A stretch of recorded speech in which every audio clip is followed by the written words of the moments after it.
Coming up on Fulton Today, North Fulton leaders hear from the district attorney about the increasing number of heroin fatalities right here in the county. We'll have the full report. And we'll also have important information about voting in the March 1st presidential primary. Fulton Today starts right now.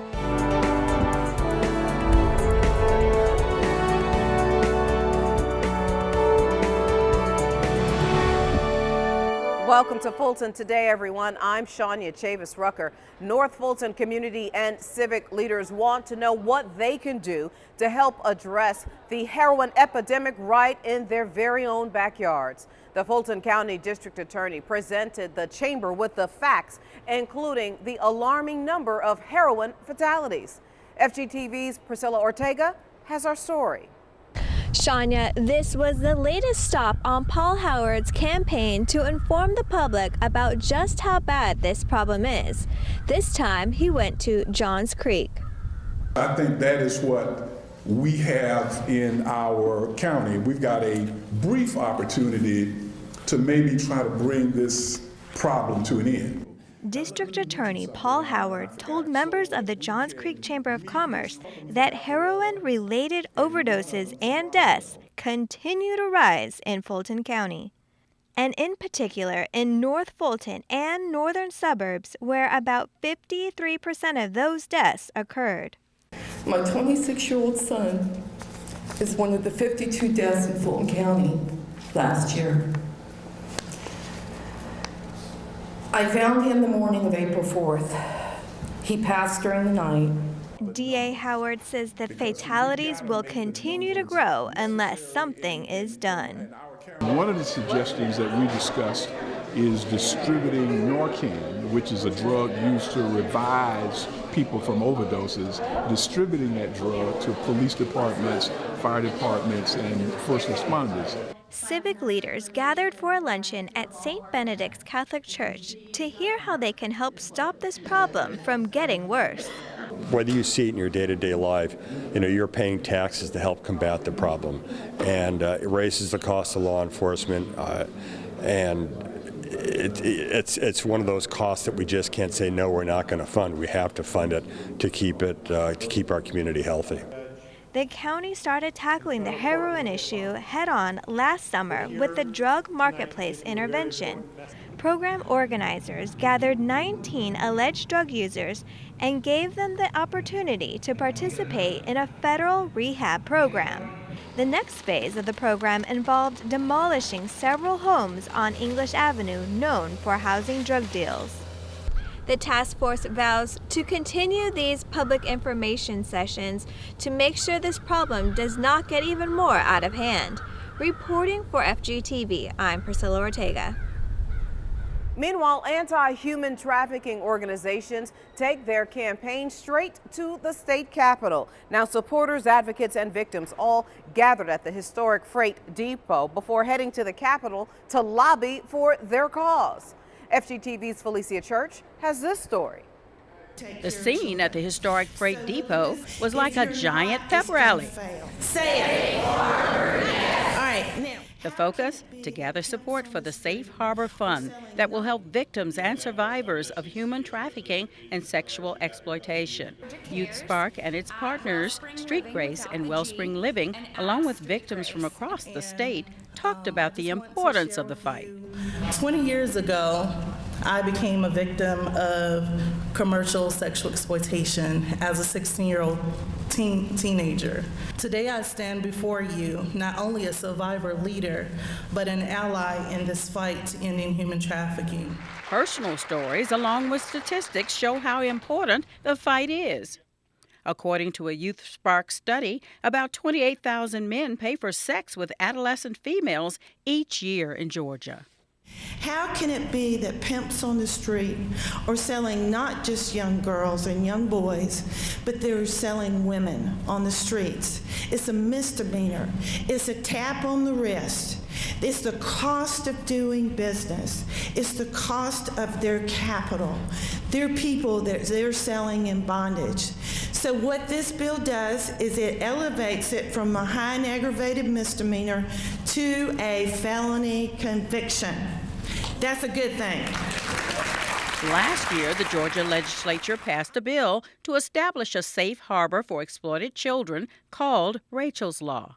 Now voters will decide in November on whether to establish an exploited children's fund paid for by the fines of convicted traffickers and fees from adult entertainment businesses. Youth Spark representatives are optimistic about success this year.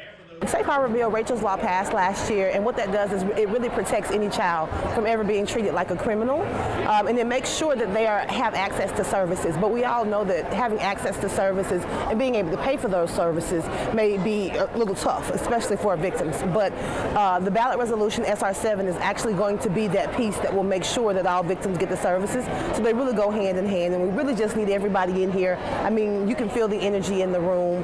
I think people are excited to go over and say thank you to the legislators, but also say, hey, we will vote yes for Safe Harbor. After the rally and presentations, the anti-trafficking organizations headed to the Capitol to get legislative support for protecting the lives of children across the state. Reporting for FGTV, I'm Felicia Church. Representative Andy Welch. Fulton County voters are heading to the polls early for the presidential primary election and Atlanta special election. Registration and elections added 24 Saturday and Sunday polling sites during the early voting period. Registration and Elections Chief Rick Barron talks about all of the changes. There are several advantages to early voting. First is that the voter gets to choose when he or she wants to vote and where he or she wants to vote. Barron says early and weekend voting also allows citizens to avoid the crowds on Election Day.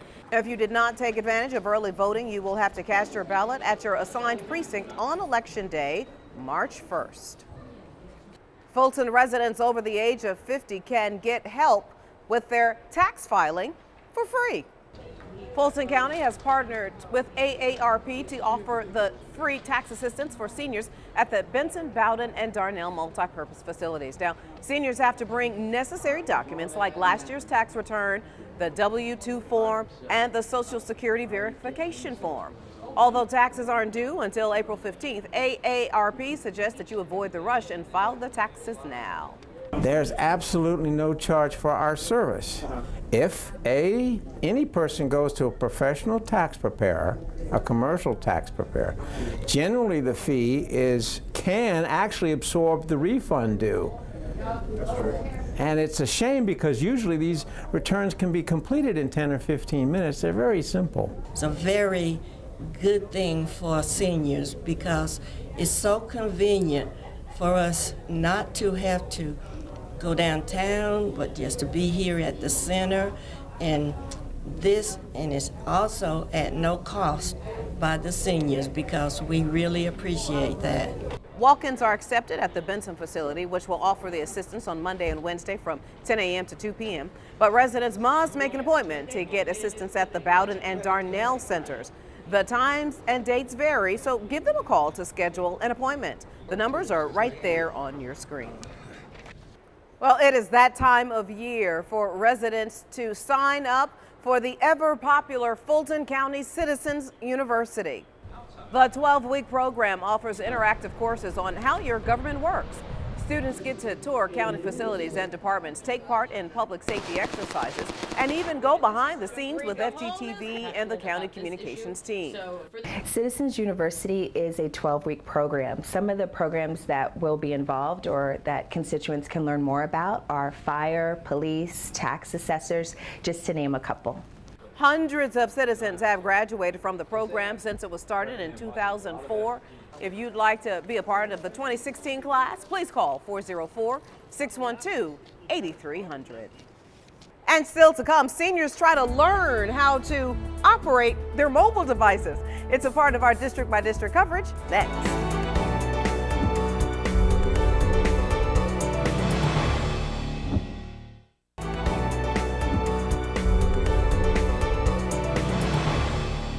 Seniors learn what it means to text, tweet, and friend in this social media world. Here's this week's District by District coverage. We began with the South Metro Development Conference. Fulton's economic development team joined hundreds of business, government, and civic leaders for the annual gathering at the Georgia International Convention Center. South Metro Soaring into 16 was the conference theme, and attendees got updates on economic development projects in South County, as well as information on business opportunities. That covers growth, economic forecasting, development, and those issues that pertain to the future and development of this great region. This was the 14th year of the conference. Fulton's chairman supported the conference, though his calendar prohibited him from attending this year. In District 3, seniors learn how to use their mobile devices. Participants at the Dorothy C. Benson facility got a hands-on lesson in technology as a part of the AARP Tech Workshop. Seniors say the smartphone training was exactly what they needed. Oh, I learned a lot, but mostly I learned a lot about texting and maps, and just really learned a lot. So we constantly hear all the time, they say, thank you so much for taking the time. Thank you for being patient. Thank you for listening. You know, they come in here with a lot of questions, and it's fine because that's what we expect. So it's been overwhelmingly incredibly receptive. According to a Pew Research Center study, almost half of older adults classified as 65 years or older are internet users. They believe the same number is likely to use mobile devices. AARP offered its tech workshop to all seniors, not just its members. And finally, in District 6, Fulton County Commissioner Emma I. Darnell is gearing up to launch the Youth Task Force in South Fulton. On March 3rd at the South Fulton Service Center, community members, residents, and professionals from nonprofit organizations that specialize in children and youth services will all convene at this first meeting. We are going to come together and deal with a tremendous crisis that is facing our children and youth. We want to make sure that they know and understand, not by words alone, but by deeds, that this government and this community are working together to make sure that they live productive lives and die on time and not before time. Here are the details. The Task Force on Children and Youth will be held on Thursday, March 3rd from 6 p.m. to 7:30 p.m. at the Fulton County South Service Center on Stonewall Tell Road. The public is welcomed to attend.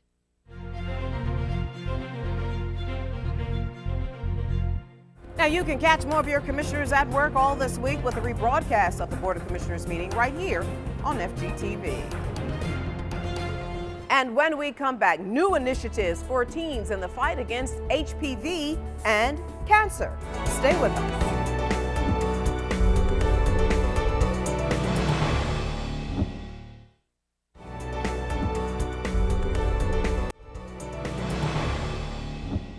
This National Cancer Prevention Month, the Georgia Department of Health is focusing on how parents can help their teens talk about preventing cancer.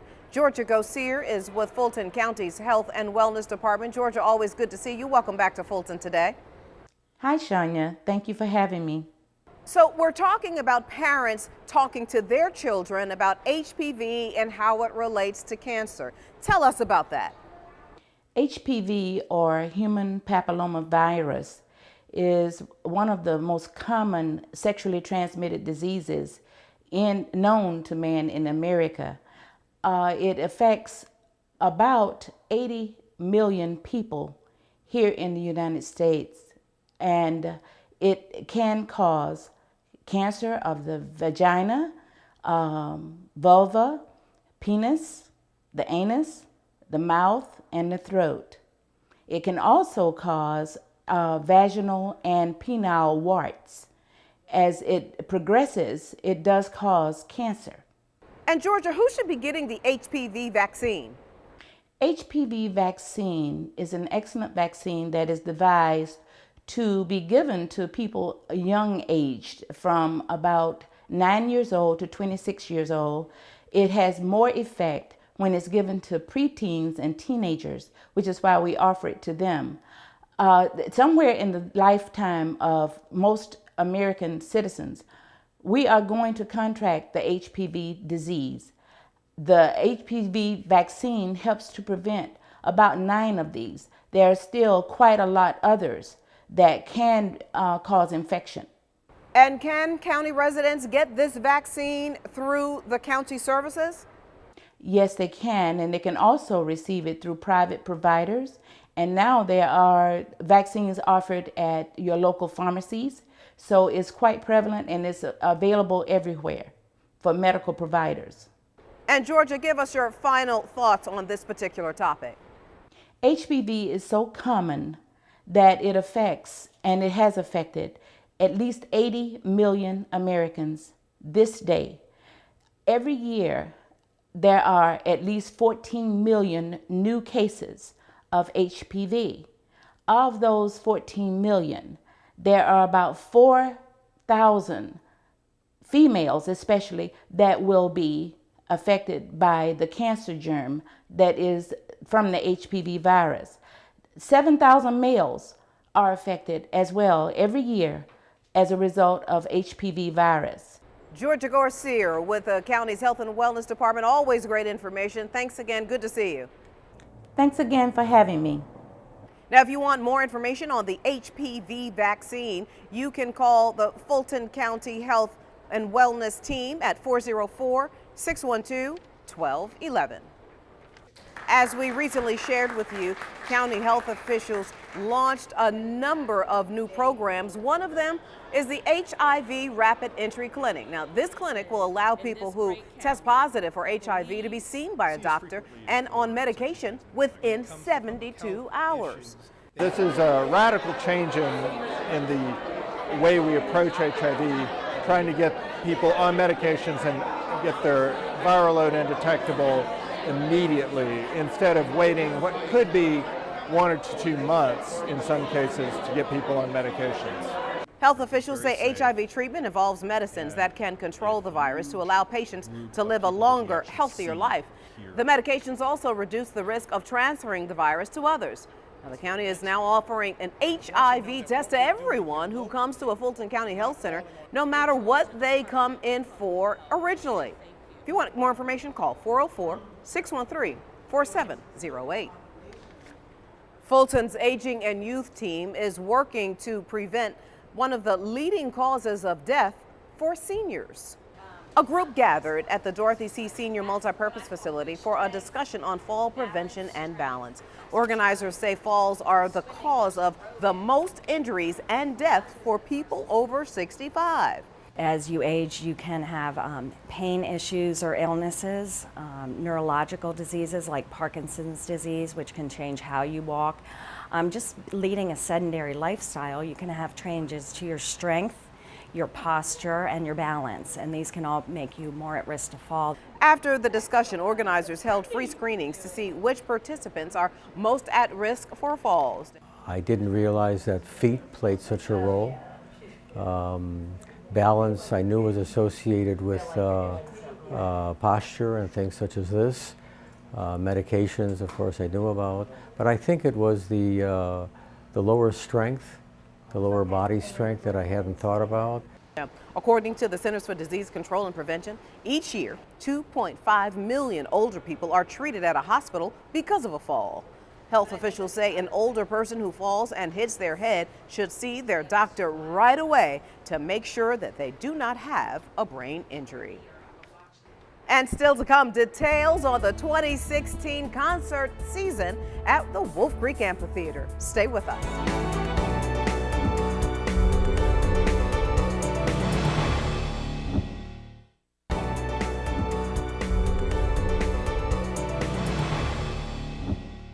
Nearly a dozen artists showcased their work at an exhibit featuring clay.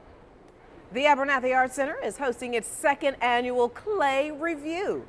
The exhibition features the work of 11 local ceramic artists displaying 3-dimensional pieces of works. This year I actually had handpicked some from galleries and universities of shows and exhibits that I've been to in Atlanta this year. And I also went to some holiday shows and found some potters and things like that that I thought were just really great and wanted to have them here. The artists use different textures and techniques to create different patterns on the pieces. This exhibit runs until the end of the week. Later this year, the Abernathy Art Center will have a larger exhibit with every type of medium included. Local artists can submit their artwork for the exhibit before May. Now call the Abernathy Art Center at 404-613-6172 to get additional information. And finally, we now know who will be on tap for this season at the Wolf Creek Amphitheater. More than 100 artists will take the stage at the amphitheater this year. They include Keith Sweat, Boney James, In Vogue, just to name a few, and many more surprises are in store. We love excitement.